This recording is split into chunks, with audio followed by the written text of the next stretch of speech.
Hello everyone, and a very warm welcome to another lesson. In this lesson, we are going to learn about IELTS Writing Task 1. We are going to learn how to write a letter of request. This particular task 1 is meant for the general training students. If you're going to be sitting for the IELTS exam as an academic student, then have a look at my pinned comment and you will find a link to all my IELTS writing task 1s for the academic student. Now, we're going to begin this lesson with me giving you some really important tips that you need to remember when you're writing your IELTS writing task 1 to score a high band. The first tip that I'm going to give you is spend 20 minutes writing the letter. IELTS gives you 60 minutes, that is 1 hour, to write task 1 and task 2. So spend 20 minutes writing your task 1 and then 40 minutes writing your task 2, because task 2 needs more words. Always leave about 2 to 3 minutes at the end to correct your letter for any spelling and grammatical mistakes. The second tip that I'm going to give you is remember you're expected to write more than 150 words. Write a maximum of 160 to 180 words. If you write less than 150 words, you will get a lower band score. But at the same time, if you write more than 180 words, it means that you will spend more time, that is more than 20 minutes, writing your task 1, and then you won't have enough time for task 2. So aim for writing between 160 and 180 words. The next tip that I'm going to give you is to remember that IELTS gives you 3 key points that you need to include information about in your letter. If you don't include information about each of the key points that IELTS gives you, you will get a lower band score.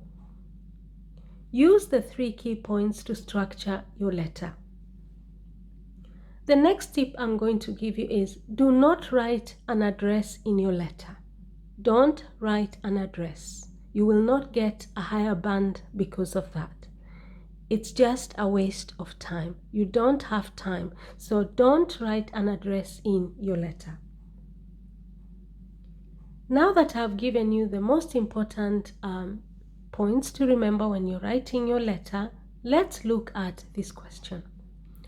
When you're given your question, the first thing you do is read it and identify all the key points that you need to include in your letter. Make sure that you understand who you're supposed to be writing the letter to, because that's going to affect the structure. So let's read this question together. You're going to another country to study. You are going, so you're not yet there, and you're going there to study.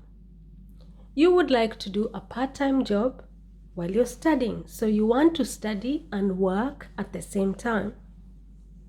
So you want to ask a friend who lives there for some help. Write a letter to this friend. So this is a friendly letter. You're writing a letter to your friend, and in this letter you're going to be asking for some help. In your letter, A, give details of your study plans. Explain your study plans. B, explain why you want to get a part-time job. So you need to give the reasons to explain why you want to get a part-time job. C, suggest how your friend could help you find a job. Suggest how your friend could help you find a job. What sort of things should your friend do to help you find a job? Now, once you have read the question, you have understood the question, you have identified who you are supposed to be writing the letter to, you have identified whether it's a formal or an informal letter, is it a friendly or a business letter, you have identified the 3 key points and understood what IELTS wants you to include in the letter, you move on to writing the letter straight away. We're going to write this letter as usual in 8 steps. Step 1 is the greetings, what we call the salutation. Step 1 is the salutation. We are writing this letter to a friend, so we need to use a salutation that is informal. So we are going to use hi. Hi Rita. Remember, you are allowed to make up the names of the people that you are going to be writing the letter to. You are also expected to make up the details as long as they are within the 3 key points that you need to include in the letter. So step 1 is the salutation. You can use hi or you can use hello. Don't forget the comma after the name of your friend, Rita, comma, because you will also get marks for punctuation. After that, you move on to step 2. Step 2 is the greetings. How are you doing? This is you're writing the letter to a friend. How are you doing? I hope that all is well with you. That is enough. 1 sentence for the greetings is enough. After that, you move on to step 3. So when you say, I hope that all is well with you, it means that I hope that everything is fine. Okay, you can also say that. I hope that everything is fine. After that, you move on to step 3. In step 3, you're going to include information about the first key point that IELTS wants you to include in your letter, and that is point A. Give details of your study plans. So you're going to explain about how everything to do with your studies. Now, step 3, key point A. I have been extremely busy the last few weeks preparing to come over to England to begin my 4-year degree course in mechanical engineering at Leeds University next week on Monday morning. So in that first part, I have let the examiner know where I'm going to study, and that is in England. What I'm going to study. I'm going to study mechanical engineering. Where? At Leeds University. How long the degree is going to take. It's going to be a 4-year degree course. When do I start? Next week on Monday morning. I'm going to be attending lectures, so I'm now explaining more about my study plans.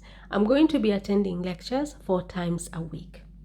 So 4 times a week, from Monday to Thursday, I'm going to be having my lectures. I'm going to be attending my lectures. So I plan on doing my assignments on Fridays. So from Monday to Thursday, I attend my lectures.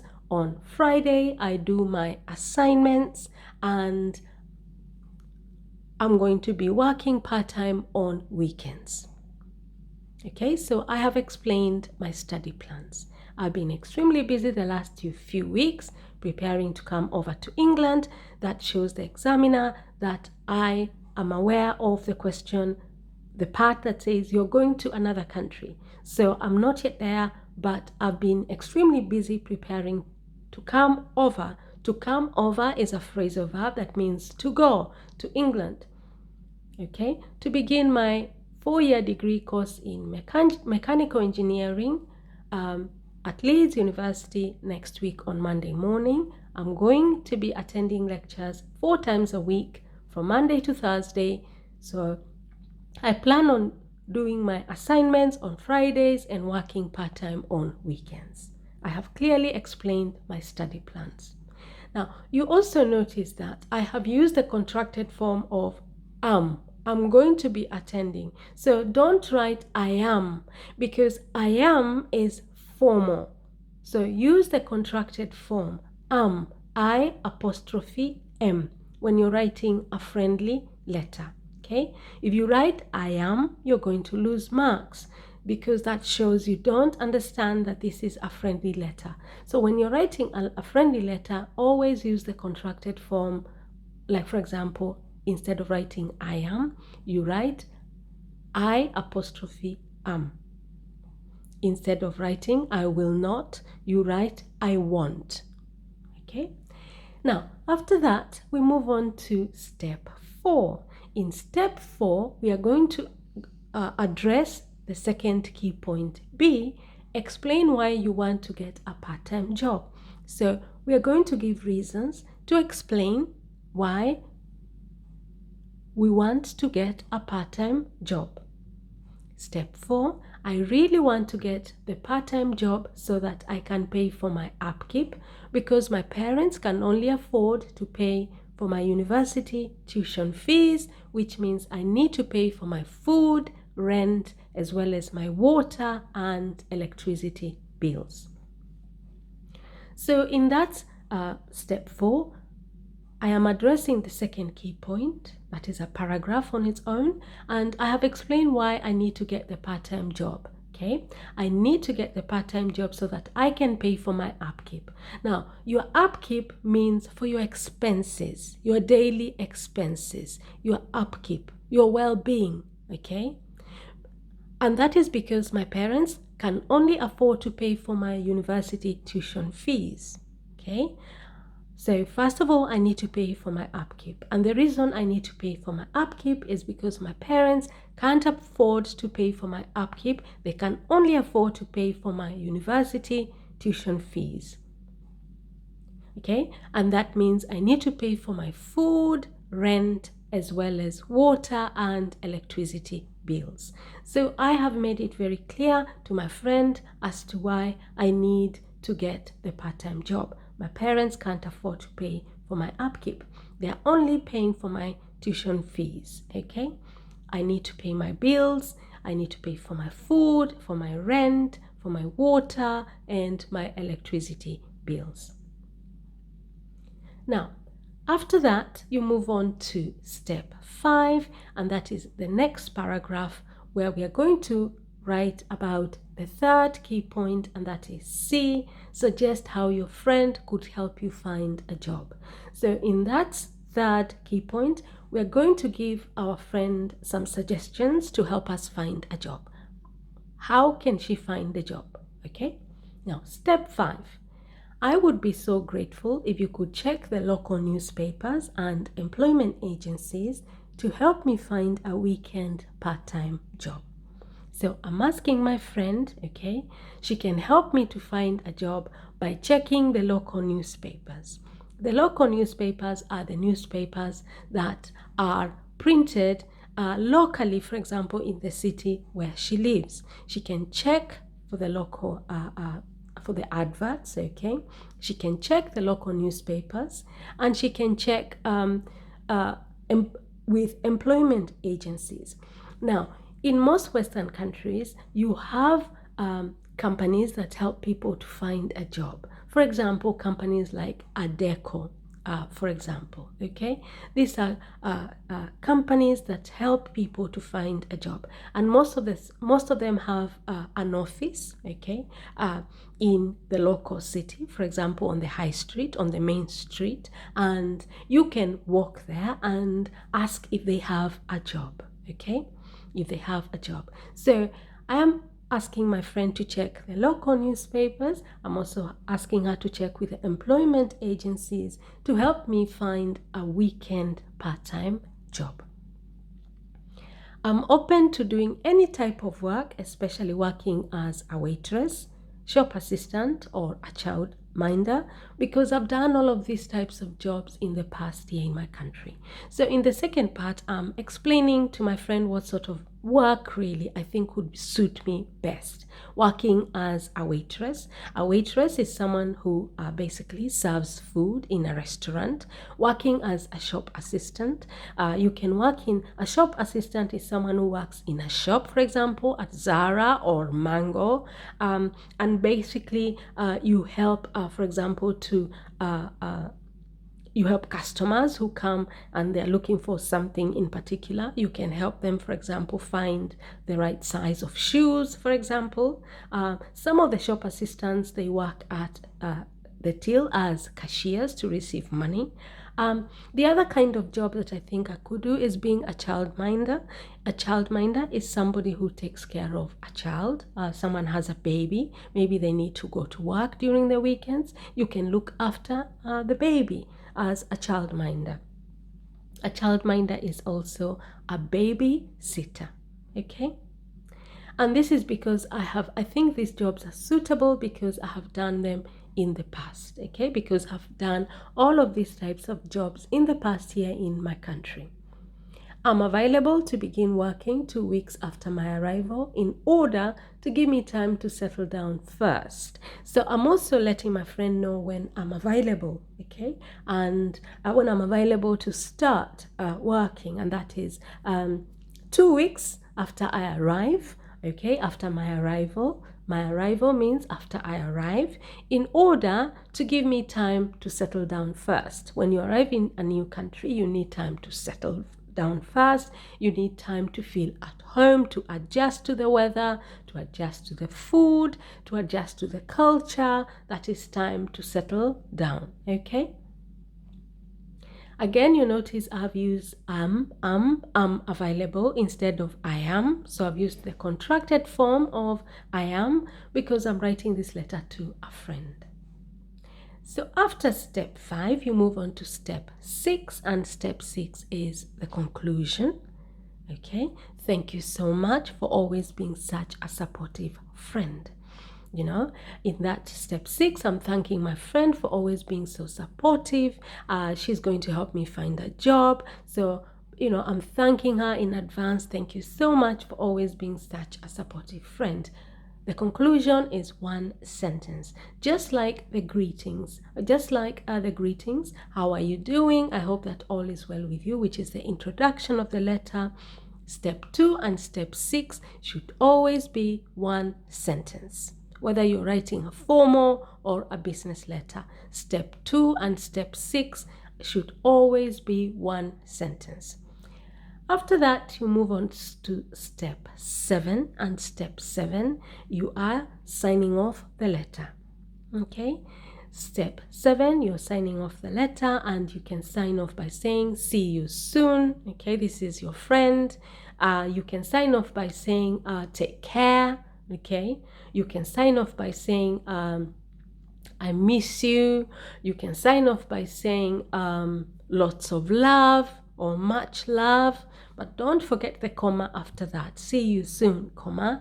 And then step 8, you write your name, your first name. And in this case, it is J. Okay.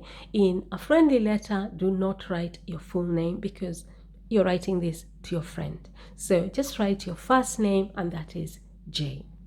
Okay.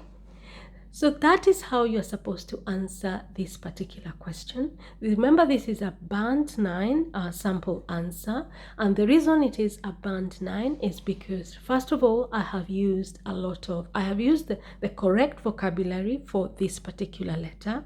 Okay, the vocabulary I have used is suitable to this particular letter. The next thing that makes it a band 9 sample answer is that I have used a lot of complex sentences. Complex sentences, you notice the sentences are very long. There is a reason I'm doing that, is because I'm aiming for band 9. So I have to use a lot of complex sentences. A complex sentence has two or more linking words. Okay. So the next thing that makes it a band 9 sample answer is that I have used a lot of linking words because I want to use complex sentences. Okay, I have used a lot of linking words. For example, if you look at step 4, I really want to get the part-time job, so that is a linking word, which means because. I can pay for my upkeep because, so because is another linking word. My parents can only afford to pay for my university tuition fees, which means is that's another set of linking words. I need to pay for my food, rent, as well as is another linking word. And then finally, I have used and. So you notice step 4 is one whole sentence, okay? Because I'm aiming for a band 9. Now, I have also used vocabulary that is suitable for a friendly letter, okay? I have begun the letter with hi. My greetings are very casual. How are you doing? I hope that all is well with you. I have used contracted forms of words such as am. I have ended the letter in a friendly way, in a friendly manner. See you soon. I have ended the letter with just my first name. So all that shows the examiner that I understand that this is a friendly letter. And of course, between the paragraphs, between the steps, don't forget to leave a space, okay? Between step 2 and 3, leave a space because that's a new paragraph. Between step 3 and 4, leave a line. Between step 4 and 5, leave a line. So paragraph your letter correctly. Okay, now if you found this lesson helpful at all, please give this video a thumbs up, subscribe to the channel, and don't forget to turn your notification bell on so that when when I upload a new video. And of course, don't forget to check my pinned comment because you will find a link to more letters on IELTS writing task 1 for the general training student. If you want to know how to write all the different types of letters that you could be asked during your IELTS writing task 1 exam as a general training student, then just have a look at my pinned comment and you will find a whole playlist on IELTS writing task 1 for the general training student. Now, if you're going to be sitting for your exam in the near future, I wish you all the best. Remember, you can do it. All you have to do is practice and listen really carefully to the instructions that I give when you're writing the letters. And of course, if you're looking for videos on IELTS writing writing task 2, you can also find a whole playlist in my pinned comment on how to do that. If you're looking for videos on IELTS speaking part 1, part 2 and part 3, have a look at my pinned comment. You will find a whole playlist that is going to help you with that. And if you want to improve your grammar, I also have a playlist to help you with that. Okay, now thank you very much everyone. Remember, subscribe, okay, give this video a thumbs up and share the video with somebody else so that they can also benefit from the lesson. Okay, now thank you very much and I shall see you in our next lesson. Bye bye.